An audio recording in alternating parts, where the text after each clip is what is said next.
Hello दोस्तों, हमारे कर्मचारी बंधुओं का हार्दिक स्वागत एवं अभिनंदन है। त्रिस्तरीय पंचायत चुनाव की कुछ सामान्य जानकारी हम आपको देना चाहते हैं, जो आपकी ड्यूटी आवर में आपके लिए बहुत उपयोगी होगी। किसी कर्मचारियों की ड्यूटी लग चुकी होगी या किसी कर्मचारियों की ड्यूटी लगनी होगी, जिसमें P0, P1, P2, P3, P4 इनकी ड्यूटी लगनी है या लग चुकी होगी। फर्स्ट ट्रेनिंग आपकी हो चुकी है, जो सामान्य ट्रेनिंग होती है। द्वितीय ट्रेनिंग आपकी होगी आगे चल के किसी डेट को। त्रिस्तरीय पंचायत चुनाव छत्तीसगढ़ में सरगुजा जिले का जो चुनाव होना है वो 3 डेट निर्धारित होंगे, उस हिसाब से आपकी ड्यूटी लगेगी। जैसे आप अपने तीनों दल से मिल लेते हैं, चारों दल से मिल लेते हैं, चौथा जो कर्मचारी होगा, आपके कर्मचारी जो वहाँ पे चुनाव होगा वहाँ पे इकट्ठा मिलेगा वो।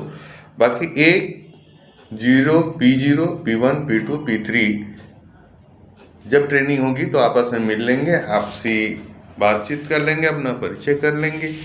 परिचय हो गई, सारा चीज़ हो गया। इसके बाद क्या करना है कि अपने जो सेक्टर हैं उनको आप सूचित करिए कि हम सारे कर्मचारी आ गए हैं, सामान लेने के लिए तैयार हैं। जैसे आप सामान लेने के लिए तैयार हैं, सामान लेने के लिए जाइए एक निश्चित काउंटर पर। वहाँ से आपको सामान मिलेगा, चेक लिस्ट मिलेगा। उस चेक लिस्ट के हिसाब से आप सारे फॉर्मेट को, सारे सामान को मिलान कर लीजिए, जिसमें मुख्य रूप से चिन्हित प्रति की 4 प्रतियाँ आपको दी जाएंगी। अमिट स्याही होगा, घूमते तीर के निशान का आपका स्टाम्प होगा। दो या 4 स्टाम्प मिलेंगे, जिसको आपको मिला लेना है और ये सुनिश्चित कर लेना है कि जिस मतदान स्थान पर आपकी ड्यूटी लगी है, आप वहीं का सामान को संग्रह कर रहे हैं या ले रहे हैं। लेते समय विशेष ध्यान दें। जो पेटियाँ आपको दी जा रही हैं, MP टाइप की पेटी आपको मिलेगी है इसमें। तो MP टाइप की पेटी जब आप लेंगे तो पीठासीन अधिकारी P0, P1 और P0 देख लें कि उन्हीं का मतदान केंद्र का है और उसके नंबर को नोट कर लें। नंबर नोट करने के बाद सारे सामान जब आप मिला लिए, सारे सामान जब आपको क्लियर हो गया कि हाँ जो भी लिस्ट में दिया है वो सारा सामान मिल गया, जिसमें सामान्य रूप से मतपत्र लेखा, पीठासीन की डायरी और गणना पर्ची, गणना परिणाम, ये जो मुख्य जो दस्तावेज हैं उसको आप मिला लीजिए। यह जो पुस्तिका आपको मिली है उसी में मिल जाएगा सारे प्रपत्र। अंधे शिथिलांक जो एजेंटों की नियुक्त करनी है, प्रोफार्मा 10 जो निर्वाचन अभिकर्ता होते हैं, और गणना अभिकर्ता आपका जो होता है वो फॉर्मेट 11। ये सारा चीज़ आपने मिलान कर लिया। मिलान करके जब सारी सामग्री आपकी मिल गई, आप सुनिश्चित हो लें, अच्छे से संतुष्ट हो लें। कोई डॉक्यूमेंट्स घटा है तो डॉक्यूमेंट्स काउंटर में जाके दोबारा से मांग लें। जब सारा चीज़ आपका हो जाता है तो आप अपने सेक्टर को पुनः सूचित करें कि हम सारे सामान को ले लिए हैं और अब हम अपने बूथ में जाने के लिए प्रस्थान करने के लिए तैयार हैं। जैसे आपके जो सेक्टर द्वारा बताया जाएगा कि हाँ चलिए आप बूथ में निकलिए और जाने के लिए एक निश्चित गाड़ी होगी, उस गाड़ी में आप जाकर बैठिए। अपने वाहन से नहीं जाना है, जो सरकार द्वारा, जो प्रशासन ने आपके लिए वाहन उपलब्ध कराया है, उस वाहन में आप निश्चित वाहन में जाकर के बैठें और बैठने के बाद आप क्या करें, एक निश्चित जहां आपका बूथ है वहां पर आप पहुंच जाएंगे। जैसे आप वहां पर बूथ पे पहुंचते हैं तो सबसे पहला कार्य जो होगा वो होगा आप कक्ष का निरीक्षण कर लें, और कक्ष के बाहर लिखा होता है कि कौन सा बूथ है, कौन कौन सा वार्ड का यहाँ पे चुनाव होना है, ये सारा चीज़ लिखा हुआ रहेगा। तो जब आप सुनिश्चित हो लें कि जिस मतदान केंद्र पर आप गए हैं वो मतदान केंद्र आप ही का है, जब ये आप निश्चित हो गया कि आप उसी मतदान केंद्र के हैं, तो कक्ष का मुआयना कर लें। कक्ष का मुआयना करने के बाद आप ये सुनिश्चित कर लें कि हमको बूथ किस तरीके से बनाना है। तो आयोग ने निर्धारित करा है, आयोग के निर्देशानुसार चुनाव आयोग जो निर्धारित किया है आपके लिए, वो 2 बूथ बनाने, एक बूथ बनेगा और फिर तीसरे कर्मचारी के बाद एक और बूथ बनेगा, 2 बूथ आपको बनाने हैं। अब जब आप ये निर्धारित कर लिए कि बूथ का निर्धारण कैसे करना है और किस तरीके से बैठक व्यवस्था बनानी है, तो वो बैठक व्यवस्था बनाने के सोच लिए, सब कुछ हो गया। फिर आप क्या करिए कि उसको, इसके साथ ही अब हम लोग क्या करें कि दायित्वों का देख लें कि किस किस का क्या क्या दायित्व है। जो पीओ है, पीओ जो है सबसे मुख्य अधिकारी होता है, जो सारे चुनाव संचालन में अपनी मुख्य भूमिका निभाते हुए अपने निरीक्षण में सारे चुनाव को संपन्न कराता है। तो पंचायत चुनाव में सामान्य चीज़ है, आप सामान उठाइए, नॉर्मल तरीके से जो चुनाव होता है वो चुनाव कराइए, मतगणना करिए और अपने सामान समेटिए और स्थान पर आकर के इस तरीके से आपका समापन हो जाता है। पीठासीन अधिकारी जो है उनके दायित्वों को देख लें। पीठासीन अधिकारी जो है मुख्य अधिकारी हैं, उनका दायित्व मुख्य रूप से सारे कार्य को संपन्न कराना, अपने साथ कर्मचारियों को साथ में लेकर के सारे काम को, चुनाव की प्रक्रिया को एक निश्चित दायरे में रह करके संपन्न कराना है। अब हम आते हैं इसी तरीके, दायित्व तो सबका है, लेकिन पीओ का दायित्व सबसे ज़्यादा है। वो सभी का निरीक्षण भी करेंगे, देखेंगे और अपने उसमें सबका चुनाव संपन्न कराएंगे। P1 का क्या काम है, क्या दायित्व है, एक शॉर्ट में छोटा सा देख लेते हैं। P1 अधिकारी नंबर 1, सबसे पहले जो मतदाता है वो P1 के पास आता है, P1 के पास आएगा और P1 क्या करेंगे, उसमें उसका नाम बुलाएंगे। जो 18 प्रकार के मतदान के लिए जो परिचय के लिए बताया गया है चुनाव आयोग द्वारा, जिसमें आपका वोटर आईडी कार्ड हो गया, आधार कार्ड हो गया, पैन कार्ड हो गया। इस तरीके से आप देख लें कि फोटो युक्त जो उसके पास प्रमाण पत्र है, जिसमें उस फोटो लगा हो, सील लगा हो, तो उसके द्वारा उसकी पहचान करनी है। और पहचान करने के साथ साथ महिला और पुरुष का जानकारी भी क्रमांक 1 को रखना है, क्योंकि समयवाद 1-1, 2-2 घंटे में जो भी जानकारी आपके सेक्टर द्वारा आपसे मांगी जाएगी तो आपको उनको देना पड़ेगा। तो ऐसी स्थिति के लिए आपको क्या करना है, महिला पुरुष बना के रखना है। और जैसे मान लीजिए कोई महिला मतदाता है या आपका पुरुष मतदाता है, तो जो भी आए उनको मतदान कराइए और अपने पास जो आपने रिकॉर्ड रखे हैं उसमें काटते जाइए, तो आपको पता चल जाएगा कि महिला कितने हैं, पुरुष कितने। और हर 2 घंटा में आप हिसाब बना लीजिए उसका। जब आपसे मांगा जाएगा सेक्टर द्वारा तो आप उस हिसाब को दे पाएंगे। अब आप पहचान कर लिए, पहचान करने के साथ उसका नाम जोड़ से बुलाना है। जैसे मोहन कुमार, क्रमांक नंबर 98। आप जब इस चीज़ को बोलेंगे, क्रमांक 1 अधिकारी बोलेगा कि मोहन कुमार क्रमांक नंबर 98, तो कौन सा क्रमांक, जो उससे मतदाता सूची में नाम है वहाँ पे जो क्रमांक होगा उस क्रमांक को बोलेगा। तो मतदाता सूची चूँकि 4 मिली हुई है आपको, तो पहला मतदाता सूची तो क्रमांक 1 के पास रहेगा चिन्हित प्रति, दूसरा रहेगा क्रमांक 2 के पास, तीसरा रहेगा क्रमांक 3 के पास, और चौथा जो मतदाता सूची होगा वो पीओ के पास रहेगा, पीठासीन अधिकारी के पास। इस तरीके से आप देख लें, ये प्रक्रिया रहेगी। तो जैसे ही अधिकारी क्रमांक 1 जब नाम बुलाएंगे उस और टिक लगाएंगे, तो टिक लगाने में क्या है, पुरुष मतदाता है तो उसमें अंडरलाइन करना है, और महिला मतदाता है तो उसके शीर्ष भाग में टिक का निशान लगाना है। ये हो गया प्रक्रिया। अब मान लीजिए कि इस बीच में 2-3-5 सेकंड का अंतर रहेगा, तो इसमें यदि कोई एजेंट इतराज करना चाहे तो इतराज कर सकता है कि ये वो मतदाता नहीं है। और अगर मान लीजिए इतराज नहीं करता है तो आप मान लीजिए कि वो वही मतदाता है और समान रूप से उसकी वोटिंग करेगी। यदि वो एजेंट एतराज कर देता है, एतराज करता है मतलब वो चैलेंज कर देगा कि नहीं ये आदमी ये नहीं है, तो ये चैलेंज वोट हो गया। चैलेंज वोट होने की कंडीशन में अगर मान लो होता है कि नहीं ये आदमी नहीं है सर बोल दिया, आप क्या करिए, उस मतदाता को पीओ के पास भेज दीजिए, उस समस्या का समाधान करते रहेंगे, तब तक आप आगे सारी प्रक्रियाओं को जारी रखिए।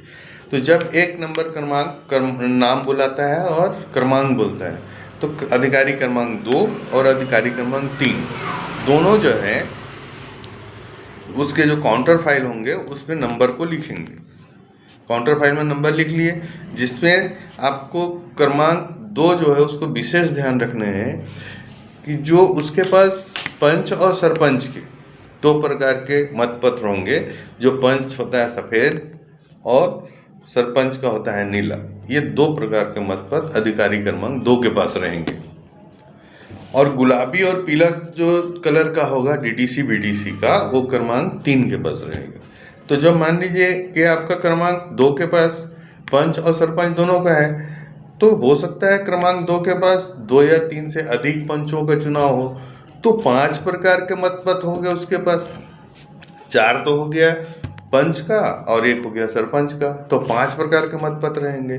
तो सरपंच में तो उस क्रमांक को लिख देगा, लेकिन ये भी देखना है कि क्रमांक 1 जो है उसके साथ ये भी पूछेंगे तुम किस वार्ड के हो। तो जैसे ही वार्ड का पता चलेगा तो क्रमांक 2 जो है गड्डी बना के रखे रहेंगे अपने टेबल पे कि क्रमांक 1, क्रमांक 2, क्रमांक 3, क्रमांक 4 ऐसे रखे रहेंगे। तो उस हिसाब से उसमें भी नंबर को लिखेंगे। पंच वाले में भी, पंच में भी लिख दिए, सरपंच में भी लिख दिए।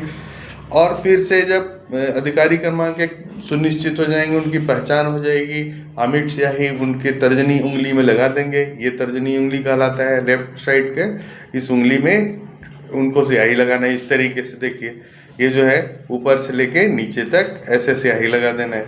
ये स्याही लग गई, पहचान हो गई उनकी। इसके बाद वो मतदाता कहाँ चला जाएगा? क्रमांक 2 के पास। क्रमांक 2 के पास मतदाता पहुँच गया। क्रमांक 2 के पास मतदाता पहुँचेगा तो वो किस किस प्रकार का मतपत्र उसको जारी करेंगे? जारी करेंगे पंच का और सरपंच का। तो अगर मान लीजिए कोई मतदाता बोले कि नहीं हम केवल पंच का ही देंगे, सरपंच का नहीं देंगे, तो उसको जोर जबरदस्ती नहीं करना है। उसके नाम से जो जारी हो गया उसको छोड़ के अगला क्रमांक दूसरे मतपत्र में डालेंगे और फिर से हम लोग जारी कर देंगे। अब जब क्रमांक 2 पंच और सरपंच 2 मतपत्र उसको देगा तो वो पहले बूथ में जाएगा। अब पहला बूथ में जा कर के मतांकन करके लाएगा और लाने के बाद वो देगा। अब देखिए जो अधिकारी क्रमांक 2 होंगे या अधिकारी क्रमांक 3 जब मतपत्र जारी करेंगे तो अगर मान लीजिए 9 से कम मतदाता हैं तो इस पन्ने को इस तरीके से मोड़ना है। मतलब जो मतदाता मतांकन करने के लिए जो उनको आप मतपत्र देंगे उसको इस तरीके से फोल्ड करिए। जैसे 1 फोल्ड हो गया, 1 फोल्ड हुआ, 1 फोल्ड करने के बाद सेकेंड फोल्ड आप अपने साइड इसको कर लीजिए। इस तरीके से ये फोल्ड हो गया। तो फोल्ड करने के बाद इसी ऐसे ही नहीं दे देना है उसको। फोल्ड करने के बाद इसको फिर से पुनः खोलिए और खोलने के बाद उसको बताइए कि यहाँ से यहाँ तक आपको मतांकन करना है। उसको जिसको भी मतांकन करना हो उसको मतांकन करने का। और ऐसा सुनिश्चित ना हो कि आप किसी एक चीज़ को बोल रहे हैं बार बार, तो आप आसानी से बता दीजिए कि यहाँ से यहाँ तक आपको मतांकन करना है, आप मतांकन करिए इसका। और मतांकन करने के बाद क्या करेगा वो कि फिर से इसी तरीके से फोल्ड करके ला करके वो अधिकारी क्रमांक 4 के पास पेटी में डालेगा। अधिकारी क्रमांक 4 का विशेष रूप से ध्यान रखना है कि जो मतांकन करने मतदाता गया है वो दोनों पर्ची को ला के डाल रहा है कि नहीं, विशेष तौर से देख लें।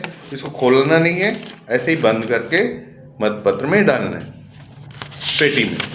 लेकिन अगर मान लीजिए कि अगर मतदाता ऐसा मतपत्र उसको मिला है जिसमें 9 से अधिक कैंडिडेट हैं, तो 9 से अधिक कैंडिडेट हैं तो उसमें 2 तरह बना होगा उनका पहचान का। फोटो होगा, इधर चिन्ह होगा, फिर यहाँ फोटो होगा, फिर चिन्ह होगा। तो आप क्या करें, इसको फोल्ड इस तरीके से करेंगे। इसको 1 फोल्ड मान लीजिए इधर से ऐसे फोल्ड करिए, ये इस तरीके से ये हुआ, और एक फोल्ड यहाँ से करेंगे, यहाँ से ये फोल्ड होगी। 2 तरीके से फोल्ड, देखिए आपको सब समझ में आ रहा होगा किस तरीके से फोल्ड करना है। ये फोल्ड करने के बाद आप पुनः इसको यहाँ से ऐसे फोल्ड करेंगे। ये मोड़ दिया आपने, मोड़ने के बाद इसको पुनः इस तरीके से मोड़िए। अब देखिए मैं आपको खोल के दिखा देता हूँ तो आपको समझ में आएगा कि मतपत्र को मोड़ना कैसे है। क्योंकि ऐसा मोड़ना इसलिए ज़रूरी है कि जब वो मतांकन करेगा तो दूसरे के मतदाता के रजिस्टर में न पड़ जाए। इसमें मतदाता रजिस्टर नहीं होता है, जो काउंटर फाइल जो होता है उसी में मतदाता की साइन या अंगूठे का निशान लेना होता है। इसको भी विशेष ध्यान रखेंगे। अब देखिए, इसको जो हमने मोड़ा था, ये खोल दिया हमने, और ये देखिए, इससे आपको समझ में आएगा कैसे मोड़ना है। इधर से मोड़ना है, एक बार फिर से, एक इधर से एक इधर से, ये मोड़ा, इसका पुनः इसको बीच से ऐसे मोड़ दीजिए। मोड़ने के बाद ये फोल्ड हो गया। और जब कभी भी हम मतदाता को दें तो इसको खोल करके दें, पूरा फोल्ड करके नहीं देंगे, नहीं तो क्या करेगा, फोल्ड में ही मतांकन करके लाके आपको दे सकता है। तो इसको फोल्ड कर लें, और वो जब लाएगा तो कोई ज़रूरी नहीं ऐसा मोड़ के लाए, हो सकता है वो ऐसे भी मोड़ के ले आया, तो ले आए भाई, कोई दिक्कत नहीं है उसमें। और उसको आपको मतांकन करके और फिर से इसे क्या करना है, अधिकारी क्रमांक 4 ले जा कर के पेटी में डालेंगे। इसके साथ ही साथ जो अधिकारी क्रमांक 4 होगा, अधिकारी क्रमांक 4, उसको एक इस तरीके से पूसर दी जाएगी, स्केल रहता है, उसको पूसर बोलते हैं। वो क्या करेंगे कि मत पेटी में कोई भी चीज़ को जैसे धीरे धीरे करके डालेंगे, कोई मत पत्र अंदर से फट न जाए, और जो कैपेसिटी है मशीन की या डब्बे की, वो पूरी कैपेसिटी उसमें, पूरी क्षमता के अनुसार पूरे मतपत्र उसमें चले जाएं। तो इस तरीके से बार बार वो पुश करते रहेंगे, पूसरते, ताकि मतपत्र जो इसमें आसानी से चला जाए। अब आता है बात, चैलेंज वोट हो गई थी। दूसरा है कि अगर मान लीजिए मोहन का वोट सोहन डाल के चला गया, तो इसे क्या बोलते हैं, टेंडर वोट, निविदत मतपत्र बोला जाता है इसको। उसका वोट किसी और के द्वारा डाल के चला गया, तो टेंडर वोट। टेंडर वोट में क्या होता है, मोहन का वोट सोहन डाल के चला गया। अब मान लीजिए एजेंट भी नहीं देखा, नहीं ध्यान दिया, हम तो पहचानते नहीं है उसको, लेकिन वैसा हो गया, और दोबारा वो आदमी मतांकन के लिए आ जाता है, तो आप उसको मतांकन के लिए मना नहीं कर सकते। आप ये सुनिश्चित हो गए कि हाँ यही मोहनलाल है, और मोहनलाल के जगह में टिक लगा हुआ है, मतलब उसका वोट डाल के कोई चला गया है, तो आप उसको मतपत्र तो जारी करेंगे, लेकिन ये मतपत्र किसी भी हालत में मतपेटी में नहीं डाला जाएगा। निविदत मतपत्र की अलग से एक लिफाफा है, उसको मतांकन करने की सारी प्रक्रिया वही होगी। उसके तर्जनी उंगली में निशान लगेगा, 2 नंबर के पास जाएगा, मतपत्र लेगा, प्रथम बूथ में जाएगा, वहाँ मतांकन करेगा।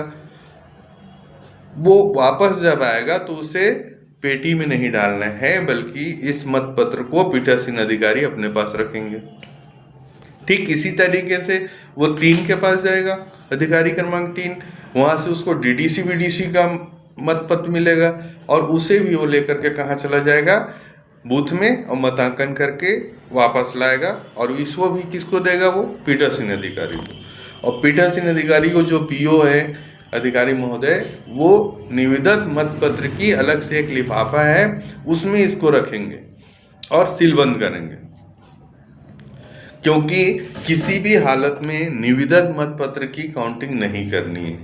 जो लास्ट में हम लोग को गणना करना है, तो निविदत मतपत्र का काउंटिंग नहीं करना है। ये तो हो गई 2 मतों की बात। अब है, अगर मान लो कोई भी मतदाता आता है, मान लीजिए आया मतदाता, अधिकारी क्रमांक 1 ने उसकी पहचान सुनिश्चित करी। सुनिश्चित करने के बाद अधिकारी क्रमांक 1 जब उसकी उंगली में स्याही लगाना चाहते हैं, तो ऐसे कंडीशन में, ऐसी स्थिति में वो स्याही लगाने से मना करता है। यदि वो स्याही लगाने से मना करता है, तो ऐसी स्थिति में किसी भी हालत में उसको वोट देने का अधिकार नहीं है। इसके साथ ही साथ मान लीजिए कि उसके उंगली में निशान तो लग गया, अब मतपत्र जारी हो गए, 2 नंबर भी उसके क्रमांक को लिख लिए हैं और 3 नंबर भी उसके क्रमांक को लिख लिए हैं, राइट। आगे बढ़ते हैं। जब वो क्रमांक लिख लिए हैं और उसके बाद वो सुनिश्चित करता है कि सर मैं वोट नहीं डालना चाहता हूँ, तो आप उसको ज़बरदस्ती नहीं करेंगे कि आप वोट डालिए ही। ठीक है, अगर वो वोट नहीं डालना चाहता है तो छोड़ दीजिए। उन मतपत्रों को हम लोग क्या करेंगे, खारिज करेंगे, लिख देंगे उसके पीछे कि मत डालने से इनकार किया या वापस किया, जैसा भी, और आगे प्रक्रिया जो है निरंतर चलती रहेगी। अगर मान लीजिए किसी कारणवश मतपत्र फट जाता है या उसको मतांकन करते समय किसी तरीके से क्षतिग्रस्त होता है तो उसको दूसरा मतपत्र जारी किया जा सकता है, लेकिन ये विशेष कंडीशन में होगा, हमेशा ऐसा नहीं करना है क्योंकि मतपत्र आपको निश्चित मात्रा में मिलेंगे। अधिकारी क्रमांक 2 हमेशा विशेष ध्यान देंगे कि वो किस पंच किस वार्ड के मतपत्र को जारी कर रहे हैं, मतदाता को यह सुनिश्चित कर लें कि ये वार्ड क्रमांक 1 का ही है, तभी वार्ड क्रमांक 1 का मतपत्र उसको दें, नहीं तो मत दें। तो ये सुनिश्चित करना जरूरी है क्योंकि वार्ड का आपको निश्चित मतपत्र दिए जाएंगे। यदि आपने उसमें कुछ गड़बड़ी करी तो फिर वो गड़बड़ होगा, समझ में नहीं आएगा कौन किसको वोट देती है। आगे बढ़ते हैं, ये सारी प्रक्रियाएं होते रहेंगी। आपका अगर किसी प्रकार का कोई व्यवधान नहीं हुआ तो सामान्य वोटिंग होगी, मतपत्र सारे जारी करेंगे आप, मतांकन होगा, पेटी में डलाते रहेगा। अंधे शीतलांग की बात है, अंधे शीतलांग अगर कोई आते हैं जो असक्षम हैं, उनके साथ अगर कोई सहयोगी उनका आता है तो सहयोगी का भी आपको क्या करना है, फॉर्मेट एक दिया है, उस फॉर्मेट में फॉर्मेट भराना है और सहयोगी जी का भी साइन लेना है और फिर एक उनके सहयोगी के रूप में जाएंगे, मतांकन कराएंगे। वो भी बूथ के अंदर जाने के अधिकार उनको नहीं है, बूथ तक उनको सहयोग करेंगे, पहुंचाएंगे। एकदम ब्लाइंड है, अंधा है, तो ऐसी स्थिति में उनका जो सहयोगी है वो अंदर जा सकता है। अब बात है विशेष रूप से ध्यान देने वाली बात कि फोटोग्राफी कहाँ होगी। तो फोटोग्राफी हमेशा जब तक जिला प्रशासन से या चुनाव आयोग से कोई विशेष निर्देश न हो तब तक आपको क्या करना है कि फोटोग्राफी केवल बाहर होगी, जो बाहर लाइन लगे रहेगा उसको फोटो खींचने में कोई आपत्ति नहीं है, कोई भी पत्रकार हो या कोई भी हो, लेकिन बूथ के अंदर किसी भी हालत में फोटोग्राफी नहीं होगी। बूथ के अंदर किसी भी हालत में मोबाइल अलाउ नहीं है, किसी का भी मोबाइल लेकर के बूथ के अंदर नहीं आना है। केवल अंदर आ कौन सकता है, मतदाता आ सकता है, मतदाता के साथ उसके गोद में अगर कोई बच्चा है तो वो आ सकता है, अंधे शीतलांग के सहयोगी हैं वो आ सकते हैं, जो गार्ड या पुलिस सहयोगी हैं हमारे कर्मचारी जो बाहर रहते हैं वो गेट पर रहेंगे। ज़रूरत पड़ने पर अगर पीठासीन अधिकारी ने उनको बुलाया है तो वो अंदर आ सकते हैं, पीठासीन के अधिकारी के परमिशन से ही अंदर आ सकते हैं, उनकी अनुमति से ऐसे नहीं आ सकते। तो ये अंदर कौन आ सकता है उसको ध्यान रखना है। फॉर्मेट 10 में जो आप फॉर्म भरे रहेंगे एजेंटों का, तो जब बहुत सारे एजेंट हो जाएंगे तो क्या करें, उसको 3 या 4 भाग में डिवाइड कर दें कि फर्स्ट आवर में आप बैठना, सेकेंड आवर में आप बैठना, थर्ड आवर में आप बैठना, ऐसे करके आप बांट दीजिए। आप इस विशेष बात को ध्यान रखें कि अगर कोई मतदाता मैंने कोई जो उसका निर्वाचन एजेंट है वो बैठा है तो वैसी स्थिति में उसका जो कैंडिडेट होगा वो अंदर नहीं बैठेगा। अगर मान लीजिए जो व्यक्ति उठा है, जो चुनाव लड़ रहा है, वो अंदर बैठना चाहता है तो उसका एजेंट बाहर होगा। तो किसी भी हालत में आप विशेष ध्यान रखें कि इस तरीके से कंडीशन होनी चाहिए। अब जो चुनाव आयोग द्वारा निर्धारित समय सीमा है कि 7 से 3 के बीच में चुनाव होना है, तो 7 से 3 के बीच में चुनाव होना है, मतलब आपको 2:55 में पीठासीन अधिकारी बाहर जाएं, घोषणा कर दें कि चुनाव समाप्ति की घोषणा करते हैं हम, चुनाव समाप्ति की नहीं, चुनाव समाप्त होने वाला 3 बजे, इसकी घोषणा करें कि जो भी हैं वो लाइन में लग जाएं। वो लाइन में लग जाएंगे तो आप क्या करेंगे, पीछे से 1 नंबर देंगे। जैसे मान लीजिए 10 लोग लगे तो 10वां जो होगा उसको 1 नंबर देंगे और वहाँ से देते आएंगे तो 1 2 3 4 5 6 7 8 9 10 लोग मान लीजिए लाइन में है तो 10वां नंबर तक आप पर्ची बांट दीजिए। पर्ची बांटने के बाद जितने देर तक मतदान होगा, कोई ज़रूरी नहीं कि 3 बजे ही मतदान ख़त्म करना है। मान लीजिए कि 3:15 साढ़े 3 तक मतदान चला तो कोई बात नहीं है, चलेगा उतना टाइम तक। जैसे ही आपका समाप्त होता है आप समाप्ति की घोषणा कर दिए, पीठासीन अधिकारी की डायरी, मतपत्र लिखा, सारी चीज़ में समय लिखना होता है, तो आप उस समय को नोट करके रखें कि मतदान कब समाप्त हुआ। आप जो एजेंट हैं उनको आधा घंटा पहले बोल दीजिए कि आप लोग को बाहर नहीं जाना है, और जैसे ही चुनाव समाप्त होगा इसके बाद आप क्या करिए, उनको बोलिए कि आप जो है पूरा इसका पेटी का सीलिंग देखिए, पेटी जो सील हुआ रहा होगा फर्स्ट आवर में, जब आप शुरू में स्टार्ट करने से पहले, चुनाव प्रारंभ होने से पहले जो आपने पेटी सील करी है, उस समय भी एजेंटों का साइन होगा। आप 4-5 कर्मचारी हैं, आपका भी साइन होगा। सील साइन लगा दीजिए, सब कुछ कर दीजिए। और एक जो है एड्रेस टैग शुरू में ही डाले होंगे उसमें, सब शुरू में आप प्रारंभ कर रहे होंगे 7 बजे से करना है, तो आधा घंटा पहले, 1 घंटा पहले कम से कम आप शुरू करिए सीलिंग की प्रक्रिया और एजेंटों को बता दीजिए। वो सुबह आ गए रहेंगे, सीलिंग हो जाएगी। सीलिंग करने से पहले उसमें एड्रेस टैग डाल दीजिए। एड्रेस टैग में खंड का नाम, मतदान केंद्र का नाम रहता है, मतपेटी क्रमांक रहता है, ये सारा चीज़ रखिए और पीठासीन का सील साइन करिए। और जितने एजेंट हैं उन एजेंटों का पूरा साइन उसमें करा लीजिए। कराने के बाद उसको एड्रेस टैग को अंदर डाल दीजिए। एड्रेस टैग 2 जगह पे लगती है, एक तो अंदर डलाता है और एक बाहर हैंडल में भी लगता है। तो इसकी टर्म्स ऑफ कंडीशन होते हैं। यदि चुनाव आयोग द्वारा या जिला प्रशासन द्वारा यह सुनिश्चित की गई है कि ये निश्चित मतदान केंद्र पर किसी भी तरीके से गड़बड़ी होने की या कोई आशंका है, तो वहाँ पे मतगणना नहीं करनी है। उसका मतगणना आपका तहसील स्तर पर या खंड स्तर पर किया जाना है नेक्स्ट अगले दिन। तो ऐसी स्थिति में जो एड्रेस टैग आपने अंदर डाला है, एक एड्रेस टैग उसके हैंडल में भी लगा करके अब सील साइन कर देंगे। अब जब मतदान, ये शुरू की प्रक्रिया है, फर्स्ट आवर में आपने कर लिया, मतदान शुरू हो गई, सारी मतदान प्रक्रिया आपकी समाप्त हो गई।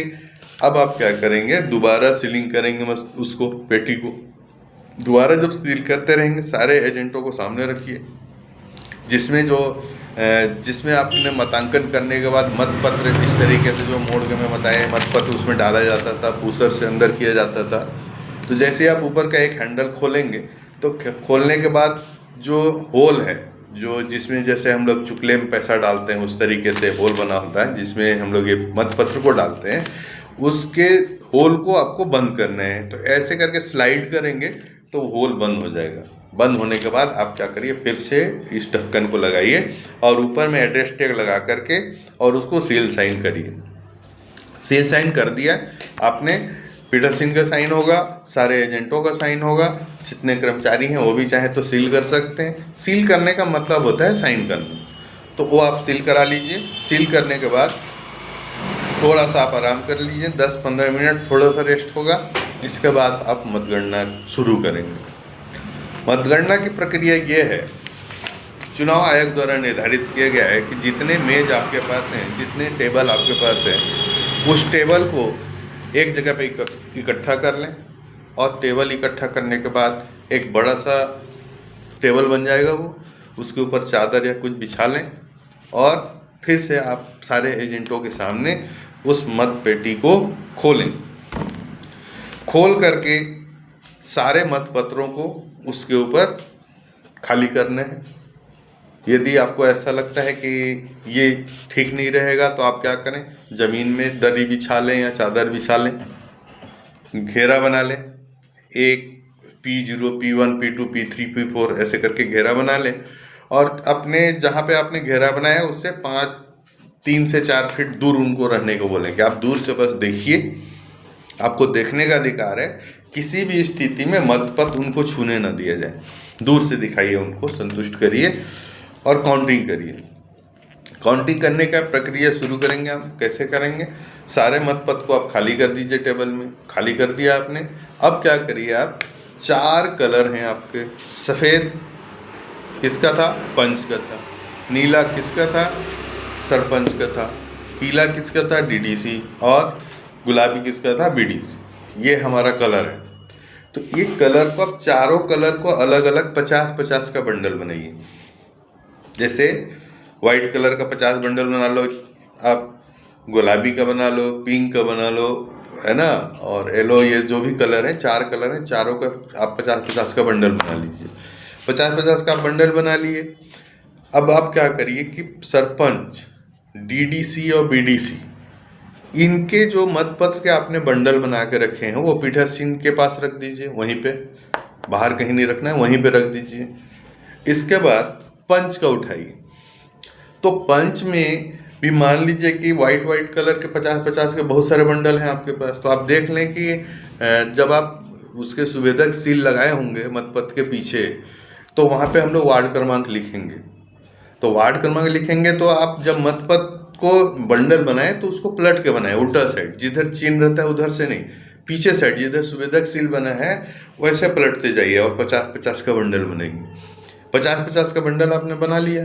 50-50 का बंडल बनने के बाद आप अभी क्या करिए कि पंच का उठाइए और पंच में से छांटिए कि वार्ड क्रमांक 1 का कितना है, 2 का कितना है, 3 का कितना है, 4 का कितना है, ये अलग अलग कर लीजिए।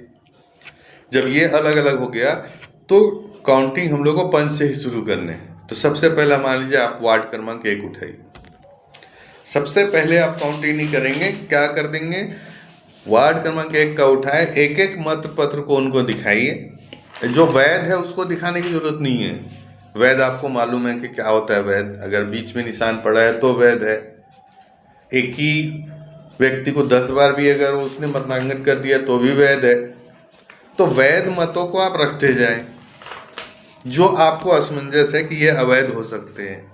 अवैध के कारण क्या है, मान लीजिए उसमें राइट का निशान लगा दिया, मान लीजिए उसमें थंब का निशान लगा दिया, मान लीजिए उसमें कट कर दिया, या अगर वो मतांकन करने के बाद मतांकन तो सही किया लेकिन उसमें अपना पहचान बना दिया, ए लिख दिया, बी लिख दिया। इस तरीके से अगर कोई भी चीज़ वो लिखता है तो वो क्या कहलाएगा, उसका पहचान निर्धारित करेगा। तो ऐसी स्थिति में आप क्या करें कि उन मत पत्रों को जो रिजेक्ट है उसको आप उसको दिखाइए, ऐसे करके दिखा दीजिए कि ये निकला, और दिखाइए उसको कि ये देखो भाई ये मत पत्र जो है ना इसको हम रिजेक्ट कर रहे हैं। बाद में समस्या नहीं होनी चाहिए, आप लोग देख लीजिए आप लोग भी क्यों रिजेक्ट कर रहे हैं, ऐसे करके दिखा दीजिए। हाथ में नहीं देना है, कोई बोलेगा कि दिखाओ दिखाओ तो नहीं दिखाना नहीं है, आप दूर से उनको दिखाइए कि हाँ ये देख लो भाई ये जो है मत पत्र आपका रिजेक्ट हो रहा है। और जैसे ही आप उसको रिजेक्ट में डालते हैं पीठासीन अधिकारी को दीजिए, वो उसमें सील सप्पा करेंगे और रिजेक्ट करते जाएंगे, उसको रखते जाएंगे। मान लीजिए कि 50 मत है, 50 में से 10 वोट रिजेक्ट में गया, तो रिजेक्ट का पहले कर लीजिए और उसको बंडल बनाइए, अलग करिए, ये रिजेक्ट मत हो गया, इसको रख लीजिए। अब आप गिनना शुरू करिए। तो अब जब काउंटिंग करेंगे तो सीधा गिनेंगे। जैसे मान लीजिए कि 3 पंच हैं, एक वार्ड एक है जिसमें 3 कैंडिडेट हैं जो तीनों उठे हैं, तो हम अब उसको गिनना शुरू करेंगे। एक को मिला 20, दूसरे को मिला 18, तीसरे को मिला 15, इस तरीके से मिल गया। तो ठीक है, मिल गया, उन मतों को आप बता दीजिए और गणना पर्ची में उनको भर के हमको देंगे कि हाँ ये नंबर व्यक्ति इतना पाया था, अमुक व्यक्ति इतना, अमुक व्यक्ति इतना, अमुक व्यक्ति इतना। किसी भी हालत में आपको जीत की घोषणा नहीं करनी है, घोषणा आरओ द्वारा किया जाता है। इसलिए आप क्या करेंगे, केवल बताएंगे कि इस व्यक्ति को इतना मत प्राप्त हुए हैं, वैध मतों की संख्या इतनी है। तो वैध मतों की संख्या ही आपको क्या है, गणना में लिखना है। कौन सी गणना में, गणना पर्ची में और गणना परिणाम दोनों सेम होना चाहिए, क्योंकि जिस दिन वो घोषणा होगी उस दिन गणना परिणाम के आधार पर घोषणा होगी, और गणना परिणाम में जो आपने संख्या लिखा है वही संख्या वो जो प्रतिनिधि है जो उठा है वो लेके आएगा वहाँ पे आरओ के पास, और वहाँ जो घोषणा किया जाएगा और उसके गणना पर्ची में जो संख्या दी है अगर वो अंतर पाएगा तो विवाद की स्थिति उत्पन्न होगी, मतलब दूसरी बातें हो जाएंगी। तो आप ध्यान रखें कि गणना पर्ची और गणना लेखा परिणाम दोनों मिलना चाहिए, सेम। पीठासीन की डायरी मत पत्र लेखा कैसे भरना है उसकी विस्तृत जानकारी मैं आपको बताऊंगा, लिख करके बताऊंगा कि पीठासीन की डायरी और मत पत्र लेखा कैसे भरनी है। ये सामान्य जानकारी मैं आपको बता दे रहा हूँ। ये काउंटिंग करेंगे इस तरीके से, काउंटिंग सारे चीज़ के सबका काउंटिंग ऐसे ही होगा। जैसे पंच का आपने किया तो पंच का करेंगे तो आधा तो ऐसे ही खाली हो जाएगा, थोड़े कम लोग बचेंगे, सरपंच वाले, भीड़ कम हो जाएगी, आपके सिर से भी थोड़ा सा जो समस्या होगा वो दूर होगा। फिर आप क्या करें, सरपंच का इसी तरीके से काउंटिंग करें, उसमें भी रिजेक्ट को पहले दिखाएं और रिजेक्शन को अलग करें, और फिर जो वैध मतों हैं उनको अलग करें और काउंट करके फिर से वही मतगणना पर्ची भर देना है और गणना परिणाम लिखना है, दोनों सेम होना चाहिए। ठीक इसी तरीके से अब आप आएंगे किसमें, डीडीसी में, बीडीसी में। ये सारी प्रक्रियाएं आप कर लीजिए। जो उपस्थित एजेंट हैं, एजेंट जो होते हैं जो पहले आपका निर्वाचन एजेंट थे जिनका फॉर्मेट 10 में फॉर्मेट में भरा जाता है, वही एजेंट चाहे तो वो मतगणना एजेंट भी बन सकते हैं जो प्रारूप 11 में भरा जाता है। प्रारूप 11 में मतगणना एजेंट का भरा जाएगा और प्रारूप 10 में वो अभिकर्ता रहते हैं जिस समय निर्वाचन होते रहता है, चुनाव होते रहता है। इस तरीके से आप कर सकते हैं। यदि कोई जो उसका वो है कैंडिडेट है वो खुद ही गणना एजेंट की ज़रूरत नहीं पड़ेगा, अगर वो खुद रहेगा तो गणना एजेंट उसको ज़रूरत ही नहीं है। तो इसको ध्यान रखें। जब ये सारी प्रक्रियाएं हो जाएंगी तो आवश्यक जो हमारे डॉक्यूमेंट्स हैं उसको भरें और जो निश्चित लिफाफे हैं, सारे लिफाफे में लिखा रहता है कि कौन सा लिफाफा में क्या डॉक्यूमेंट्स रखने हैं, तो सारे डॉक्यूमेंट्स को रखें और रख करके किसको सील करना है, किसको सील बंद नहीं करना है, इसकी विस्तृत जानकारी आपको अलग से दी जाएगी, अगले ट्रेनिंग में बताया जाएगा। जो पहला ट्रेनिंग हुआ था इस तरीके से सामान्य रूप से आप त्रिस्तरीय पंचायत चुनाव का निर्वाचन आसानी से कर पाएंगे। और मुझे उम्मीद है कि मेरी बातें आपको समझ में आई होंगी, और अगर किसी प्रकार की कोई प्रॉब्लम है तो मुझसे शेयर ज़रूर करें। जो दिक्कत होगी उसको मैं बताने की पूरी कोशिश करूँगा ताकि आप चुनाव को संचालन बहुत अच्छे तरीके से कर पाएँ। Thank you.